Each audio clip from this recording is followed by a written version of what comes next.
حدیث میں آتا ہے ابن ماجہ کی چیپٹر نمبر 16 حدیث نمبر 219، جو اللہ کے رسول کہتے ہیں یا ابو در، تم اگر ایک آیت کو سمجھو گے وہ 100 رکعت نفل سے بہتر ہے۔ اللہ کے رسول فرماتے ہیں یا ابو در، تم اگر ایک قرآن کی آیت کو سمجھو گے وہ 100 رکعت صلاح، نوافل صلاح سے بہتر ہے، اور ایک رکعت میں کم از کم سورہ فاتحہ تو پڑھنا چاہیے آپ کو، کم از کم 7 آیتیں ہیں، 100 رکعت میں کم از کم 700 آیتیں ہیں۔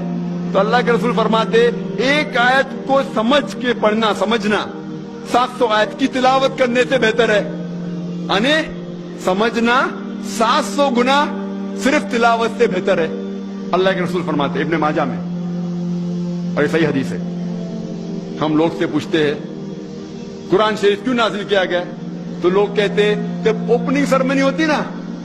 اوپننگ سرمنی آفس کی، تو قرآن شریف پڑھنے کا، جب گھر کا افتتاح ہوتے تو قرآن شریف پڑھنے کا، جب کوئی مر گیا تو قرآن خوانی کرتے، تو قرآن شریف نازل کیا گیا تھا قرآن خوانی کے لیے۔ اور لوگ کرتے ختم قرآن، ختم قرآن 1 2 3 ختم قرآن کے رمضان میں 3 بار 4 بار 10 بار، الحمدللہ آپ کو ثواب ملے گا، انشاءاللہ ملے گا۔ لیکن اگر آپ رمضان میں 2 بار ختم قرآن کرتے ہیں، میری یہ رائے رہے گی کہ 1 بار عربی میں پڑھو اور 1 بار ترجمہ پڑھو، وہ بہتر ہے، کم از کم سمجھ میں تو آئیں گا آپ کو۔ اور اگر آپ چاہتے ہیں کہ اوپننگ سرمنی میں قرآن خوانی ہو یا افتتاح ہو گھر کا تو قرآن خوانی ہو، کوئی مر جاتا قرآن خوانی، میں کوئی قرآن کی آیت میں صحیح حدیث میں نہیں جانتا ہوں کہ محمد صلی اللہ علیہ وسلم یا صحابہ کوئی مر جاتا تو قرآن پڑھتے تھے یا کوئی افتتاح کے لیے قرآن پڑھتے تھے۔ اگر آپ کو قرآن پڑھنے کا ہی ہے تو میں یہ کہتا ہوں کہ آپ قرآن اگر پڑھتے ہیں 100 مائل کی سپیڈ کے اوپر، 30 لوگ کو بلاتے اور 1 گھنٹے میں ختم کرتے، تو میں کہتا ہوں کہ 2 گھنٹے کے لیے بلاؤ، عربی بھی پڑھو ترجمہ بھی پڑھو، نہیں تو 30 کے بدلے 60 لوگ کو بلاؤ۔ ایک آدمی اگر 1 پارہ پڑھتا ہے تو ایک آدمی کو بولا آدھا پارہ پڑھو عربی میں اور آدھا پارہ ترجمہ پڑھو، کم از کم وہ قرآن تو پڑھنا کا حدیث میں لکھا نہیں، لیکن کم از کم اگر آپ ترجمہ پڑھیں گے تو آپ کو علم تو حاصل ہوگا، اور انشاءاللہ کچھ چیز کے اوپر عمل تو کریں گے۔ تو قرآن کو سمجھ کے پڑھنا بہت ضروری ہے، بہت ضروری ہے۔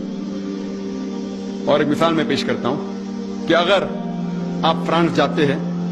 ایک ڈگری حاصل کرنے کے لیے، BSc کی ڈگری، آپ فرینچ نہیں جانتے، آپ کلاس اٹینڈ کرتے ہیں، کلاس اٹینڈ کرتے ٹیچر استاد آپ کو پی دیتا ہے، پریزنٹ، بولتے ہیں حاضر ہے،